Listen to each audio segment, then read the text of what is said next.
A proibição da advocacia pro bono para pessoas físicas é um desserviço da ordem à população. Clamamos para que não se dê as costas aos mais necessitados e escutem os interesses dos que, em poucos anos, dividirão as principais bancas de advocacia com os senhores. Obrigado.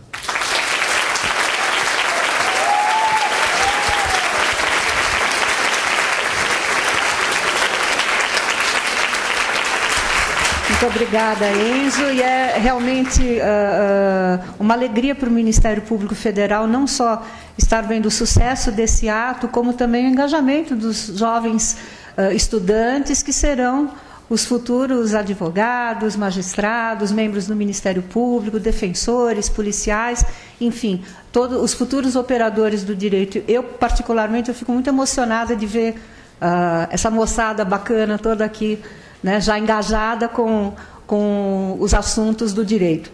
E chamo agora, para fazer uso da palavra, o doutor Renato Campos Pinto de Vito, que é defensor público da Defensoria Pública do Estado de São Paulo. Boa tarde a todas e a todos.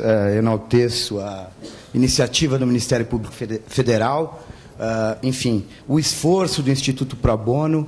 Acho que, de fato, é um momento histórico. E trago uma palavra em nome da Defensoria Pública de São Paulo. A nossa Defensora-Geral não pôde estar presente hoje, porque na data de hoje nós daremos posse, daqui a pouco, a 110 novos defensores públicos em São Paulo. Então, ela está ainda nas preparações dessa posse, mas fez questão de pedir que nós trouxéssemos uma palavra institucional, que converge muito para o que o Antônio Maffezoli trouxe. Na verdade, há uma luta pela democratização do acesso à justiça que não vem de hoje. Não sei se todos sabem aqui, a nossa Constituição Federal de 34 trazia a previsão do modelo público por órgãos estatais de prestação de assistência judiciária. Então, tardou 50 anos e 2 ditaduras para que a gente reconquistasse esse modelo público na Constituição de 88, na redemocratização do nosso país. Esse valor e a importância da gente ter a clareza de que, dentro do espaço de uma política pública estatal, a Defensoria Pública deve ter centralidade, converge para todo o esforço que os senhores fazem hoje e trazem. Mas se diga com toda clareza, que se registre nessa audiência pública: a Defensoria Pública nunca se arrogou e nunca irá se arrogar do papel de detentora de um monopólio da prestação da assistência jurídica à população gratuita. Isso é absurdo, isso não é verdadeiro, e talvez seja uma impressão semeada por alguém que tenha outros interesses. Prova disso são os convênios que a Defensoria mantém com entidades e com universidades, né? O convênio que a gente tem com o IDDD, que rende frutos excelentes, é um exemplo de que a Defensoria busca, sim, na verdade, nessas entidades parceiras, um serviço de excelência, de qualidade, uma via de mão dupla, sem perder de vista que o Estado brasileiro, apesar do esforço do Ministério da Justiça, apesar do esforço do próprio Estado de São Paulo, está em mora com a política de prestação de assistência jurídica. A Defensoria tem que ser reforçada e a gente tem que desobstruir esses canais de democratização do acesso. Trago uma reflexão que converge um pouco, não só para patente e inconstitucionalidade, mas a falta de atualidade da resolução que disciplina a advocacia pro bono em São Paulo, porque parece que ela não é observada nem pela diretoria ou pelo Conselho Seccional da OAB de São Paulo.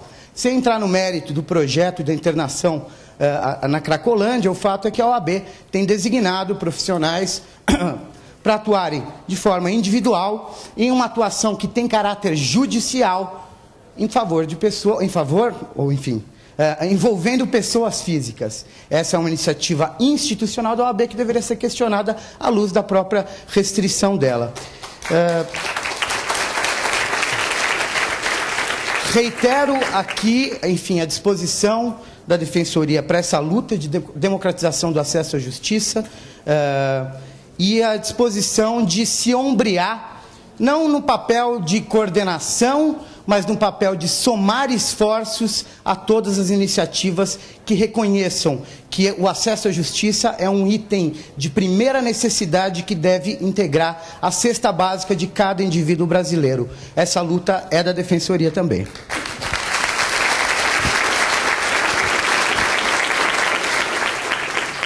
Eu devolvo a presidência da mesa ao Dr. Jefferson Aparecido Dias.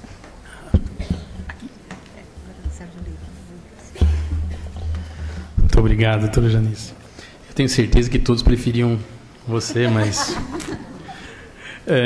Bom, convido Sérgio Leitão, do Greenpeace, para a sua manifestação.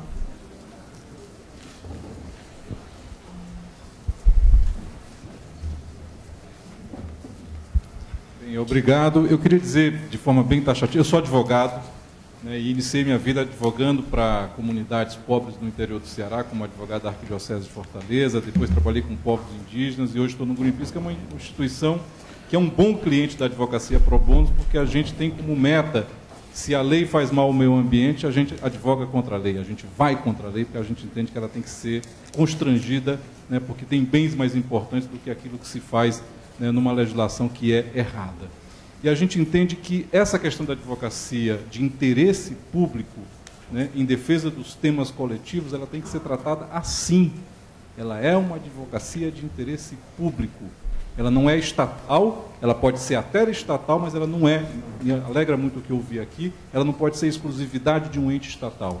Portanto, defesa da liberdade, ninguém é dono, é de todos, é de quem quer fazer, é de quem pode fazer. E se o Estado muitas vezes não quis fazer, porque também há constrangimentos muitas vezes à ação dos órgãos estatais, é importante que a gente diga, os advogados que querem fazer têm o direito de fazê-lo, né? Então, acho que a primeira questão é essa, porque eu conheço inúmeros casos de advogados que, num esforço imenso para advogar em defesa de meio ambiente, muitas vezes, quando tem, né, a sucumbência conferida, né, tem uma espécie de cerceamento à possibilidade de receber, porque dizem que eles estão advogando como, digamos assim, como um munus e um ônus. Ora, se todos recebem, né, se o procurador da República tem o seu justo salário, o promotor da Justiça tem o seu justo salário, o advogado da Defensoria tem o seu justo salário, um advogado, quando está lá no interior do Paraná ou do Ceará, né, fazendo uma atuação que ninguém quis fazer ou não pôde fazer, né, não tem por que ser cesseado o direito dele ter honorários da sucumbência quando ele ganha contra uma grande empresa, né, que desrespeita direitos humanos, desrespeita direitos ambientais. Então, acho que, além da discussão que a gente está fazendo aqui, a discussão que a gente está fazendo aqui é uma amostra do nosso retrocesso. É uma amostra de quanto nós, em vez de avançarmos, andamos feito caranguejos para trás, né, porque esse é o grande, né, a vergonha de todos nós que estamos aqui. Né? Em vez da gente estar discutindo aquilo que é o novo, né, o contemporâneo, aquilo que hoje é a discussão da advocacia de interesse público, seja dos órgãos estatais ou privados, a gente está discutindo aquilo que já se parecia ser superado. Então, eu quero só dizer aqui, externar em nome do Greenpeace a felicidade de estarmos aqui, dizer que eu sempre advoguei, né, para índios, né, não abdiquei de ter bons salários, vou continuar fazendo, se a OAB quiser me mandar prender, será um prazer, né, que ela o faça, ficarei muito grato, né, e sempre fui cerceado por quem tinha poder. Infelizmente, a OAB, eu acho que perdeu o compasso da história, né, é o que a gente tem que ter coragem de dizer. É uma instituição anacrônica naquilo que deveria ser, né, a sua tradição, mas ela conseguiu esquecer completamente aquilo que fez a honra e a glória de Sobral Pinto, né, e de tantos outros que foram defensores da liberdade nesse país. Então, parabéns ao Ministério Público, parabéns nós, vamos desobedecer a OAB, vamos esquecer que a OAB existe, vamos lembrar dela uma vez por ano quando advogarmos, quando a gente tem que pagar a nossa anuidade, e vamos ser felizes. Muito obrigado, gente.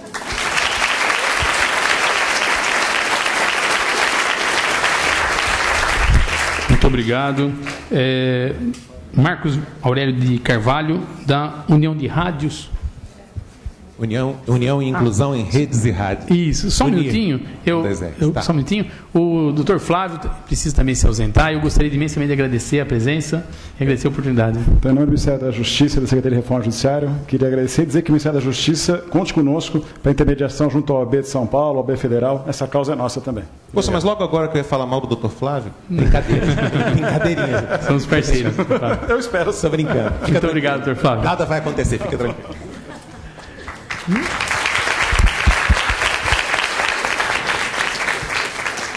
Boa tarde a todos. Obrigado, Jefferson, doutora Janice, demais integrantes da mesa. Vamos falar de degustação, de sabor. Tá? Deve ter gente com fome aqui, o lanche da tarde não tivemos tempo de aproveitá-lo ainda, né? Eu vou falar de degustação. E vocês podem me dizer, mas o que isso tem a ver com o que estamos debatendo de justiça pro bono?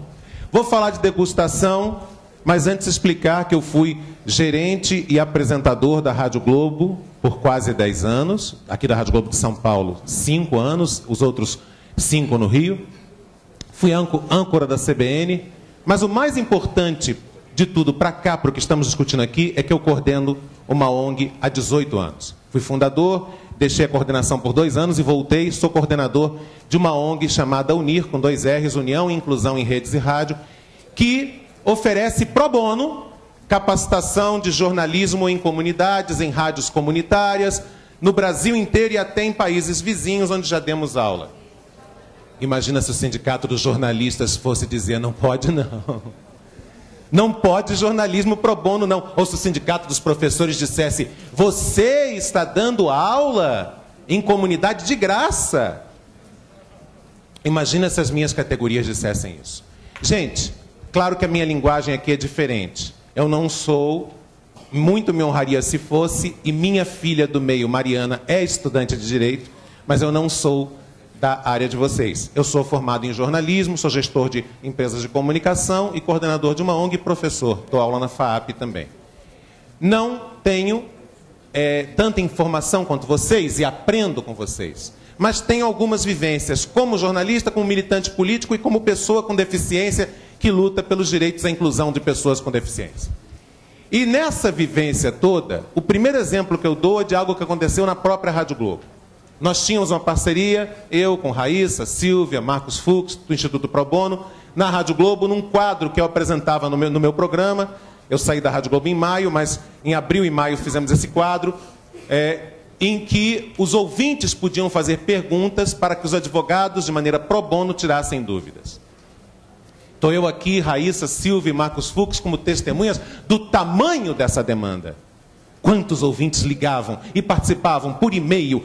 A demanda é bem maior do que pode aparentar até o chocante número de 29 milhões e meio de pessoas no estado de São Paulo que tem demanda pro bono. A demanda é não só quantitativa, é qualitativa. Era intensa a demanda e a necessidade dessas pessoas, a tal ponto que eu, doutor Marcos Fux, Raíssa, Silva, e os advogados que iam lá das entrevistas, tinham que dizer, olha, isso a gente não pode. Para o ouvinte, né? Eu vim, mas eu quero, isso não pode, o AB não deixa, isso outro não pode, eu posso só orientar. Não, mas eu quero que o senhor assuma meu caso. Não posso usar esse espaço aqui para fazer marketing. E aí, com todo respeito à Ordem dos Advogados do Brasil, exceção São Paulo, mas está na hora de discutir um pouquinho também como estratégia de marketing. Dessa área eu entendo. Eu não entendo tanto de advocacia, de direito quanto vocês. Mas como estratégia de marketing, a rejeição ao pro bono também é um erro. E aí que entra a degustação que eu falei. Nasci em comunidade carente. Nasci na região do Complexo do Morro do Alemão, tão conhecida nos últimos tempos de vocês. Quando eu nasci não tinha tráfico de drogas, não tinha nada, mas tinha o abandono do serviço público. Aliás, o abandono do legislativo, que só aparecia em época de eleição, do executivo e do judiciário. Vocês sabem o que aconteceu depois disso.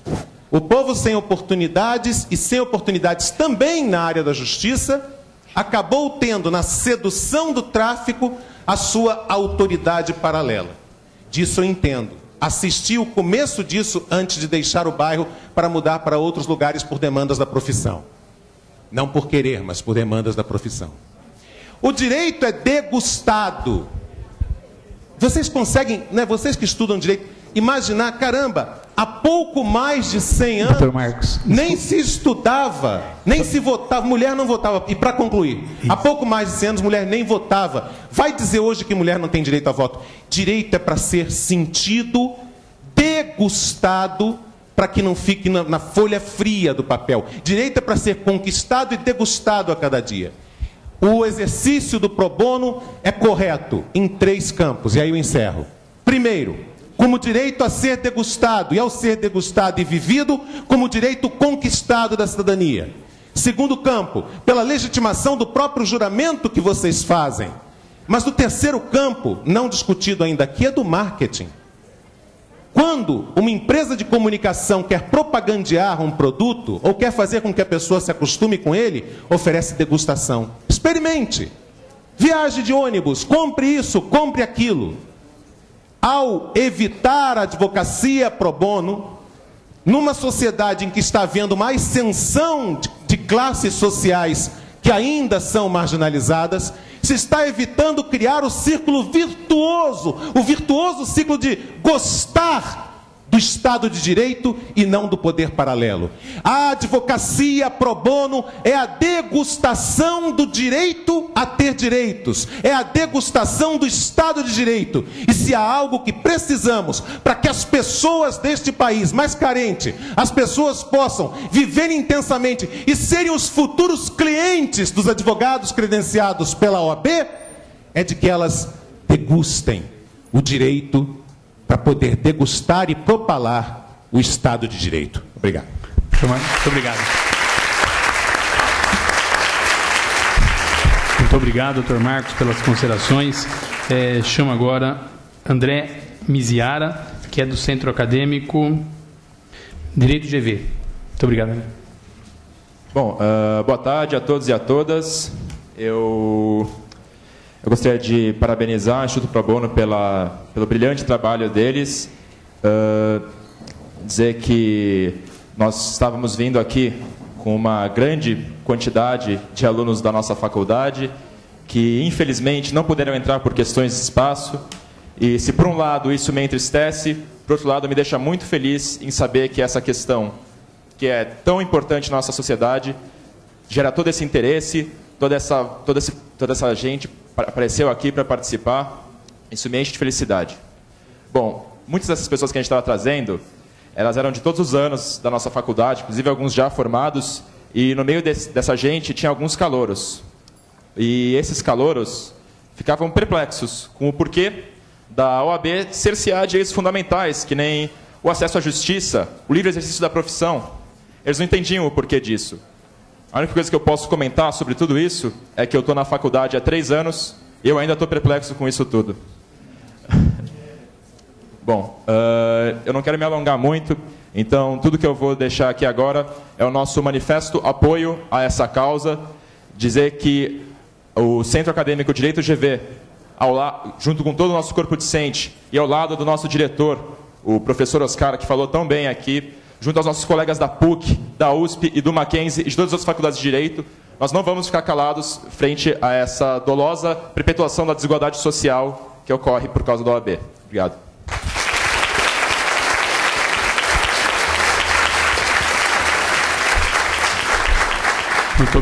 Muito obrigado, André. Realmente eu acho que é necessário um pequeno esclarecimento. Nós tivemos realmente um afluxo maior de pessoas do que a capacidade do auditório e por motivos de segurança, a segurança institucional não admitiu que entrasse mais pessoas. Nós tivemos que adaptar aqui do lado, em tempos de tragédias, em locais muito cheios, né? Toda cautela é pouca, né? Então, eu peço desculpas mesmo por esse problema, né, que não foi possível todos estarem aqui.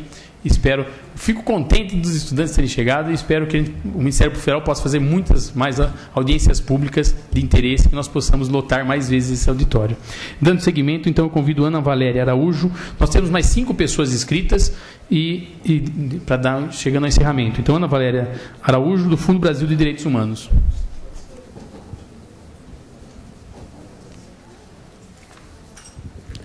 Boa tarde a todos. Eu queria parabenizar o Instituto Pro Bono pela realização desse evento, por essa iniciativa, por estar aqui, pelo trabalho que ele faz o tempo inteiro. Eu sou advogada e por mais de 20 anos eu trabalho com a sociedade civil, trabalho para a sociedade civil e, inclusive, na advocacia pro bono, em especial na defesa dos direitos de índios, no meio ambiente, de comunidades tradicionais. E, nesse momento, eu estou aqui como coordenadora executiva do Fundo Brasil de Direitos Humanos, que é uma fundação, tem sede aqui em São Paulo, uma fundação bastante jovem e que trabalha há 6 anos em apoio a projetos da sociedade civil que está promovendo a defesa dos direitos humanos no país como um todo. Nós apoiamos projetos de pequeníssimas organizações em todas as regiões do Brasil que estão trabalhando na defesa de direitos, em especial no combate à discriminação e à violência institucional. O que eu gostaria de acrescentar aqui é exatamente uma experiência que é resultado do que a gente vem vendo no Fundo Brasil de Direitos Humanos. A gente trabalha com editais que a gente recebe de organizações, de pequenas organizações que estão buscando recursos para financiar o trabalho de defesa de direitos. E todo ano a gente recebe uma média de 700 projetos de todo o Brasil, de organização que estão trabalhando no tema do combate à discriminação e a violência institucional no país como um todo. Nós temos uma capacidade minúscula, a gente tem apoiado cerca de 30 projetos, mais ou menos, por ano. O imenso universo de trabalho que o Fundo Brasil de Direitos Humanos tem apoiado passa pela necessidade de acesso à justiça, pela falta de acesso à justiça, de que a grande maioria desses segmentos mais marginalizados da nossa população não tem. Neste sentido, o trabalho que o Instituto Pro Bono vem fazendo é um trabalho absolutamente relevante para permitir que esse acesso à justiça seja feito, porque esse tipo de apoio que a gente faz é um apoio minúsculo, e você tendo acrescido a isso a possibilidade de advogados prestarem assessoria e fazerem a advocacia pro bono junto a essas organizações, a esses indivíduos, faz toda a diferença e é o que é efetivamente capaz de fazer a gente transformar as situações de violação de direitos humanos que temos no nosso país. Muito obrigada.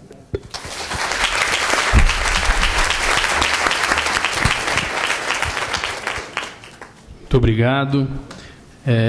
Eu só vou abrir um pequeno parênteses, eu vou convidar a todos depois para retuitar a doutora Janice, que ela está a todo momento informando pelo Twitter tudo o que está acontecendo na audiência pública. Então, na próxima, se vocês tiverem algum problema e não puderem vir, é só seguir a doutora Janice, que terão todas as informações. Então, se quiserem me seguir também, tem lá. Bom, uma pequena propaganda, né? Bom, seguindo, eu convido a Camila Costa Camargo, do Saúde e Sustentabilidade. Teve que sair. Arthur de Almeida Pessoal, acadêmico da PUC.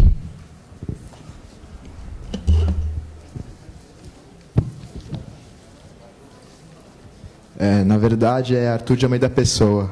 Desculpa. Antes de tudo, eu queria agradecer e cumprimentar todos que estão aqui presentes, cumprimentar a todos na mesa, cumprimentar na pessoa da minha professora, Flávia Piovesan. Eu tive o privilégio de ser aluno dela na faculdade, e eu dou um conselho aos estudantes que estão aqui do primeiro ano, que sejam alunos também da professora Flávia Piovesan.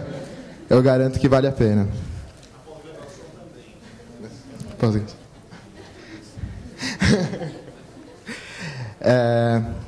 Agora, representando o Centro Acadêmico 22 de Agosto, eu vim apresentar o nosso posicionamento.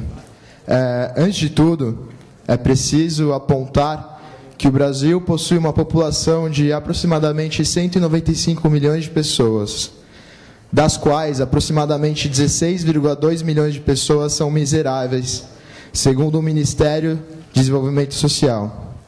O Banco Mundial define que miserável é a pessoa que recebe até 1,25 dólares por dia, o que corresponde a 2,46 reais por dia, ou 73,8 reais por mês. Nosso país é o quarto mais desigual da América Latina, segundo a ONU.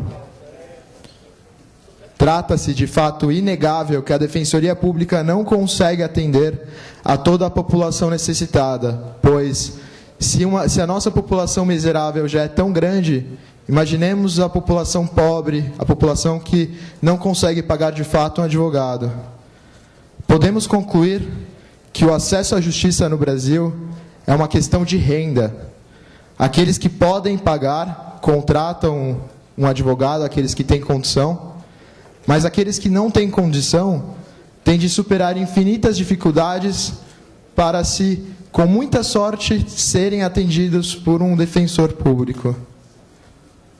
Assim, a resolução editada em 2002 pela OAB se mostra inconstituição de fato e por direito.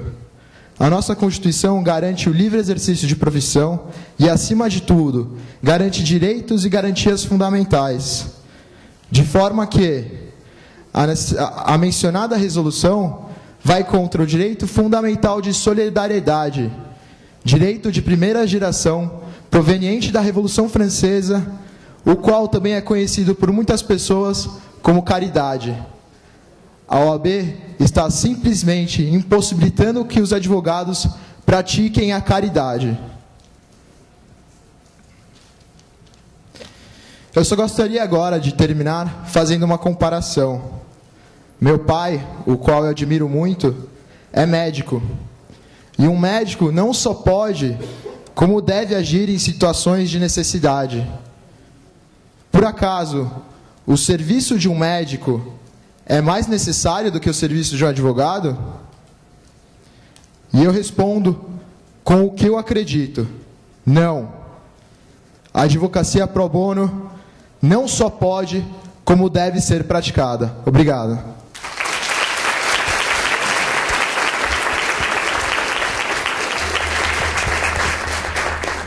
Nós estamos chegando muito próximo ao final da nossa audiência pública. Nós temos mais 3 pessoas inscritas. Maria Elisa César Novaes, do IDEC. Boa tarde a todos. Gostaria de cumprimentar a mesa, gostaria de cumprimentar a plateia que persiste nessa audiência pública e parabenizar tanto o Ministério Público como o Instituto Pro Bono. Fux, acho que é a primeira vez que nós podemos a gente vai se ver pessoalmente, mas a gente costuma se falar por telefone, e eu vim aqui falar em nome do Instituto Brasileiro de Defesa do Consumidor e dar apoio e falar a favor da advocacia pro bono. Normalmente, o que eu tenho ouvido aqui são institutos que têm ligação mais direta com direitos humanos, direito à moradia, direito de presidiários que não têm direito de defesa, mas gostaria de colocar aqui a posição da defesa do consumidor pelo Instituto Brasileiro de Defesa do Consumidor, que apoia essa iniciativa. Sou advogada e tenho orgulho disso. Sou da parte que tem orgulho disso. Tenho orgulho de integrar, ser essencial à realização da justiça. E tenho dever de compreender a dificuldade, a complexidade da realização dessa justiça. Complexidade decorrente de assimetrias profundas de informação, de recursos, de oportunidade e de acesso à justiça, que impossibilitam, portanto, a conquista efetiva de direitos. Na ótica do consumidor, se não fossem as ONGs que levam a informação e que também defendem os direitos de todos os estratos sociais, representando a sociedade em juízo indeterminadamente e executando os julgados, como é o caso, o IDEC costuma executar os seus julgados em benefício de pessoas menos favorecidas e incentiva a execução do julgado diretamente pelos cidadãos e também por outros institutos que trabalham com a defesa do consumidor, não seria possível ter o direito do consumidor chegar no status que ele ocupa hoje. Então, em 25 anos de atuação, em nenhum momento e sob nenhuma concepção, nós furtamos o exercício da advocacia remunerada àqueles que vivem dela. E não houve nenhum prejuízo durante todos esses anos e tratamos de direito privado.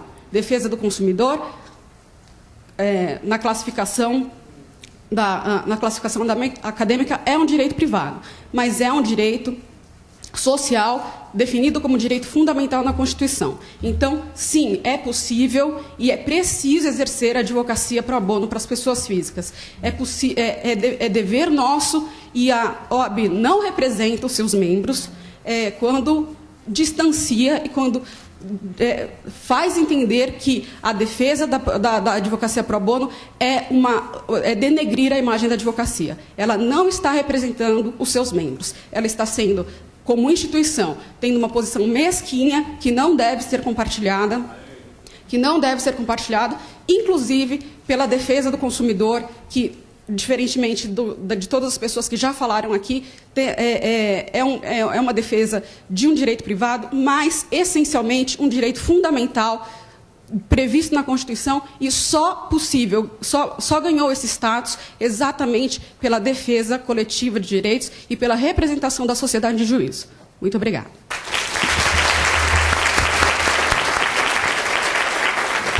Muito obrigado, Maria Elisa.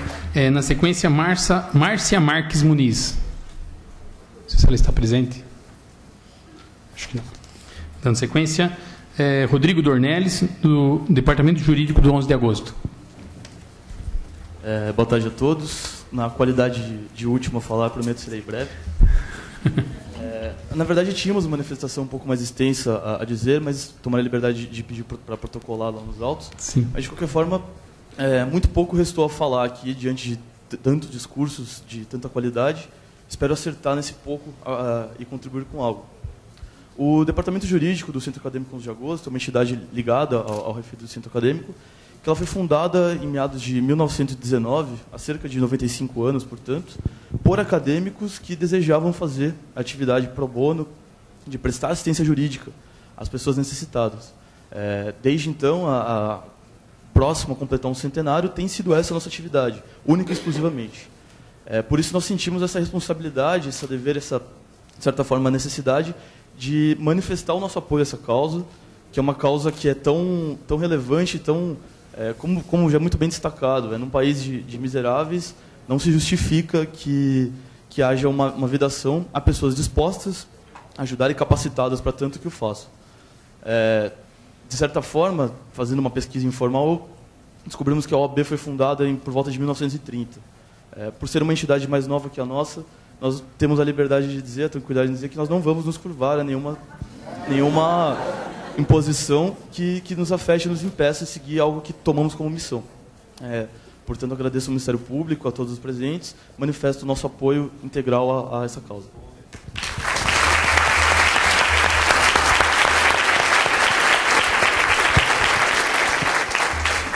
Eu peço desculpas, mas pelo meu controle, talvez Fátima Regina Feitosa está presente?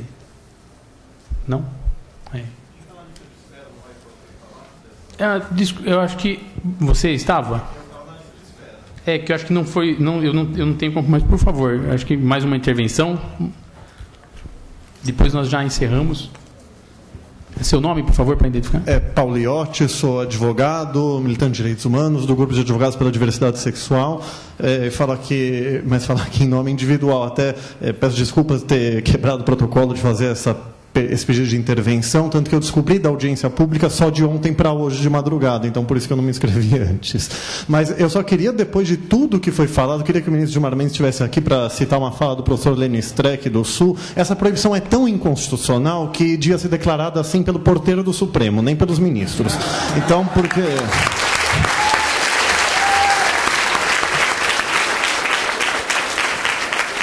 Não sei o que o professor Lênio acha dela especificamente, mas a fala é minha. Mas os argumentos já foram falados tantas vezes, com brilhantinhos pela professora Flávia, já de início, e por todos os outros que já falaram. Eu queria dar aqui o enfoque da questão das minorias e dos grupos vulneráveis. Do GADES,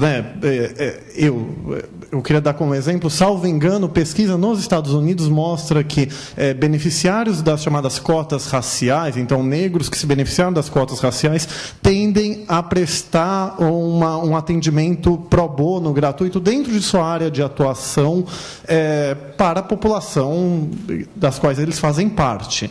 Então, nesse sentido, eu acho que essa resolução da OAB, essa proibição à advocacia pro bono, prejudica a defesa de minorias e grupos vulneráveis. Eu, como advogado homossexual, quero proteger gratuitamente a população LGBT que não tem a condição de pagar advogado. Uma advogada mulher pode querer advogar gratuitamente no combate à violência doméstica, um advogado negro no combate ao racismo, e assim por diante.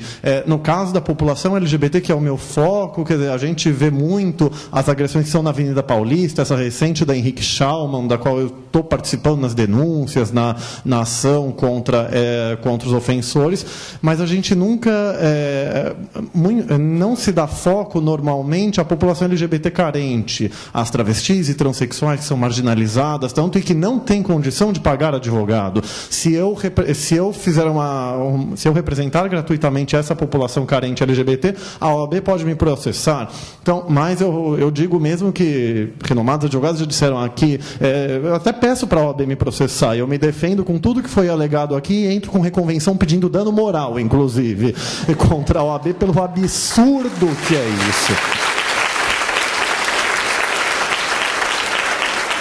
Então, era esse o enfoque da defesa das minorias e dos grupos vulneráveis pelos seus próprios integrantes, que eu gostaria de destacar, que essa resolução, essa proibição a priorística gera essa absurda presunção da má-fé do advogado. E eu queria saber que cliente eu capto com atendimento pro bono. Eu vou captar um futuro cliente pro bono. É tão absurdo que, sinceramente, muito obrigado. Muito obrigado.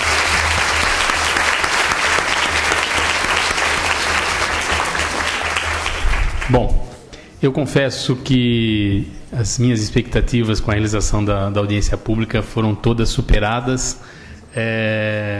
Acho que ela já atingiu o seu objetivo, que era promover o debate de ideias, de considerações. Acho que isso foi feito de forma brilhante, não só pelos expositores, a quem agradeço, professora Flávia, ministro Gilmar Ferreira Mendes, os componentes da mesa, o Flávio e o Adriano, mas também por todos os outros que fizeram uso da palavra. Acho que todas as considerações foram valiosíssimas. Nós temos a grande oportunidade de que está tudo sendo filmado, então isso é muito interessante. Os próximos passos, acho que mais de uma semana nós conseguiríamos compilar todas as participações, elaborar a ata, encerrar a gravação e depois a expectativa, a partir da intervenção da OAB, em entrar em contato com alguns representantes do Instituto Pro Bono, em entrar em contato, como foi dito, nos foi noticiado pelo ex-ministro Miguel Reale e também Belisário, doutor Belisário, doutor José Carlos Dias, de que a OAB está disposta a sentar numa mesa para discutir a revogação da resolução. O Ministério Público, então, nos próximos 5 dias, próxima semana, fará a compilação de todo esse material e encaminhará para a OAB, fornecendo prazo de 15 a 20 dias para que ela se manifeste de qual a medida que ela pretende adotar diante do que foi apurado nessa audiência pública. Me sinto inteiramente à vontade para concluir pelo tudo que foi exposto, que do jeito que está não pode ficar. Nós teremos que ter uma medida, né? Só que o Ministério Público Federal, que sempre o Ministério Federal, ele, se necessário, entra com ações judiciais, se necessário, entra com ações diretas de inconstitucionalidade, entra com a DPF, entra. Mas nós temos sempre prestigiado a negociação, a conversação. Acreditamos que, caminhando juntos, nós vamos buscar as soluções de forma mais adequada. Não é necessário que nos degladiemos sempre, né? Dá para caminhar juntos nesse caso. E o que a gente espera é isso, que nos próximos 20 dias possamos caminhar juntos com a OAB, possamos estar do mesmo lado. A única coisa que, se a OAB, ao final desse prazo, deixar claro que não está do nosso lado na defesa da cidadania e do cidadão, aí serão tomadas as medidas necessárias.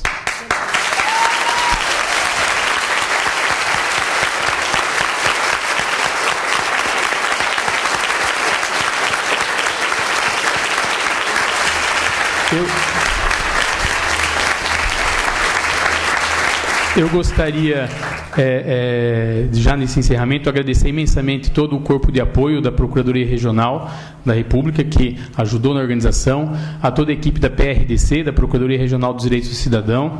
Convido todos a visitarem a página, tanto da Procuradoria Regional Terceira Região, como da PRDC, que é a Procuradoria que trata do direito de cidadania. Nós estamos em vias de editar o nosso 8º relatório semestral.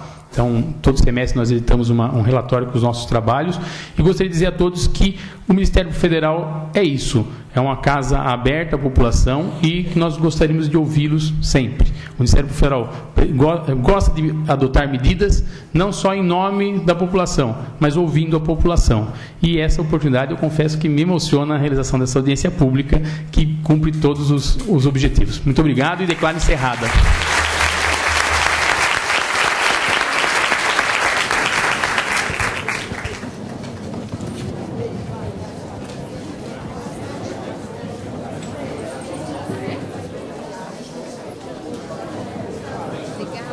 ali em cima.